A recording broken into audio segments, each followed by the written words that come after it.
Going for victory requires intense effort and teamwork. When you get to it, there is no turning back. Because all eyes are on you. When it's action time, nothing should stand in your way. Sports Live tackles and analyzes all the sport action. This is the home of all your sport news, updates and more. Sports Live weekdays at 8:30 p.m. Are you saying the king must go to jail? You are not royal blood, therefore you are going to serve time on behalf of the king. Where does the public protector stand on this matter? Are you with the marches, for the marches, against the march? If this is your ancestor, it is very much his ancestor as well, because this is the cradle of humankind. Is there God somewhere in your science? Drinking the blood of a person with albinism gives extra magical powers. A man of the cloth is involved here because it would mean that somehow religion is being brought into this part of the myth. What do you say to it? Watch Question Time with me, Mpho Tsedu, Monday to Thursday at 5:30 p.m. on the SABC News Channel.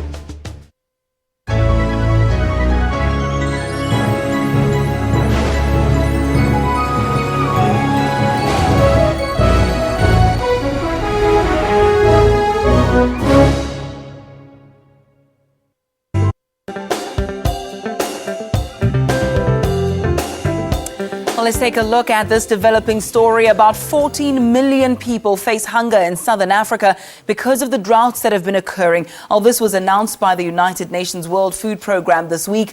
Maize prices locally have hit an all-time high, which raises concern as this is a main source of food for many people in the country. The WFP further said that food prices across southern Africa had risen sharply because of reduced production and availability, naturally. To talk to us more about this, we're joined by David Orr, who is the regional spokesperson at the United Nations World Food Programme. It's a pleasure to have you with us. Thank you so much for your time. Very, very shocking figures there. Talk to me about that announcement that was made on Monday and discuss some of the figures that are involved there in the countries that will be affected. Right. Well, we have this large number of people who are food insecure, basically who are facing hunger or don't have guaranteed access to food right across the region because of last year's failed harvest. Very poor harvest as a result of prolonged dry spells, full-on drought in some countries. So that's at the root of the problem. Worst affected countries are Malawi, Madagascar, Zimbabwe, and Lesotho is very bad. A third of the population there really facing hunger now because of the bad harvest last year. And obviously on top of that, we have what's happening again because of the El Nino effect, which means reduced rains for the whole of southern Africa, and that's just prolonging the suffering for the smallholder farmers. Thank you for contextualizing it, because for quite a while we thought South Africa was isolated in this problem of lack of rain and the drought, but I see that it's a much bigger problem. You're looking to scale up your lean season food and cash-based assistance programs. What exactly does that entail? Well, that means we give assistance, in some cases food distributions.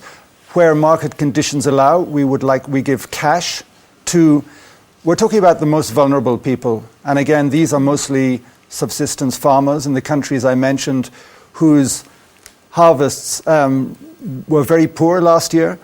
Now we're into the lean season and their domestic food stocks are becoming depleted. So they need that bit of help to get through this period until the next harvest in April. What's the criteria when deciding which countries qualify for that cash injection that you're offering?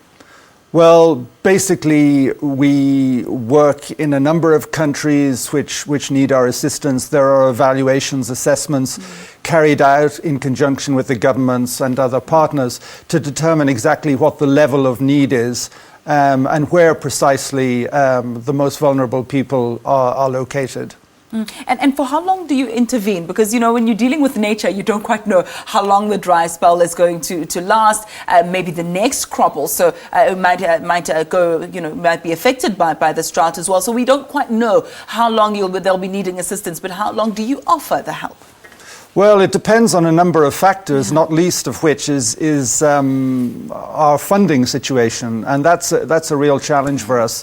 That with all the emergencies in the world at the moment, we're really pressed, and funding for these relief operations, as I say, is a real challenge in this region, and we're now facing into another probably bad season because of the lack of rain and the El Nino effect that I mentioned, and so the numbers, 14 million, it could rise significantly throughout this year and into next year. And your intervention, does it assist by providing people with food, or does it also include the farmer? Because if we're going to look at the whole value chain, they're losing money, they're losing quite a lot in terms of their personal standing in society, etc. Not only just a matter of food, but the whole supply chain. What is your intervention target? Well, we try and give assistance to, as I say, the most vulnerable, the really poor subsistence farmers who need it. We can't reach everyone, as I say, because of the funding shortages we're facing. But we do target those who are most vulnerable. But the assistance doesn't end there. It's just not a matter of giving food or cash. It's also working with the governments to shore up their technical capacity, and to assist them with preparedness measures, disseminating all sorts of information about food security, trade flows, market prices, because the prices are fluctuating a lot. So information is crucial, really, getting the right information to people who need it. I'm glad you touched on governance, because that's where I want to go to up next now. What sort of advice do you have for the heads of state, for government officials, for all those who are, quote, the powers that be? How do they try and mitigate what is, beyond their scope? I mean, it's Mother Nature here, but what do they do? What plans should they put in place? Well, all governments in the region have contingency plans. They have disaster preparedness plans. Most of them are pretty sophisticated. I was in Zambia last week and met a number of government officials there. I was with our executive director who met the president, the vice president.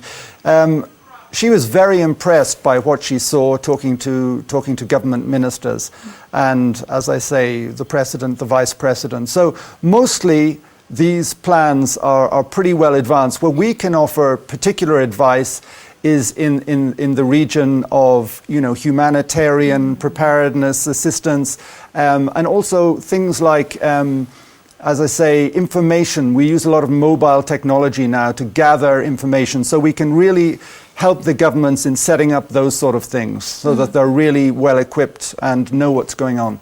Without always passing the buck to authorities, what can we, ordinary citizens, do? I mean, I know in my children's school, they've called on those who can afford to buy little barrels of water and let's go and see if we can go and help the farmers. I'm not sure what good that will do, but I'm sure there's something that we can do as ordinary citizens to try and assist. What can we do? Well, I can tell you last week, as I say, when I was in Zambia, I traveled to a number of farms, and particularly what the smallholder farmers can do is implement what's called climate smart agriculture, conservation agriculture. So instead of tilling a whole field, for example, I saw farmers who are planting their seeds in a very particular way, not digging the whole field up so they lose moisture, but really it's a whole science basically, but you use special seeds as well that are more drought resistant. There's a whole package of measures that farmers can put in place. I'm talking again about smallholder farmers, to ensure that they make the most out of the little rain that there is.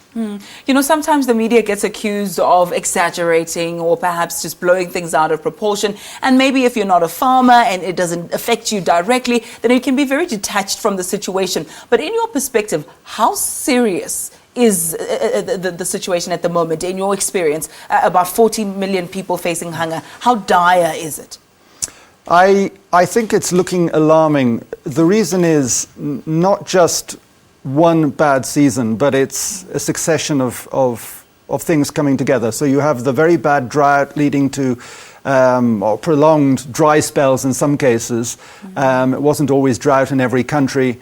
But basically very poor harvests over the region last year, and then this El Nino effect coming on top of that. So it's really one year after another, and I think that's the worrisome thing, that we're going to see the real impact of all of this later this year, the next lean season. It's too early to tell quite yet, but it's looking worrying. Oh, my goodness. David, thank you so much for that information. I don't know if I should be thanking you, but, the more information we have, the better, actually. So we do need to hear such news. And I think a little bit later on in the year as well, we should have you back just to monitor the situation and see perhaps there's been a miraculous change of some sort. But we'd love to have that conversation with you a little bit later. Thank you so much again for joining us. So David Orr is the regional spokesperson at the United Nations World Food Programme.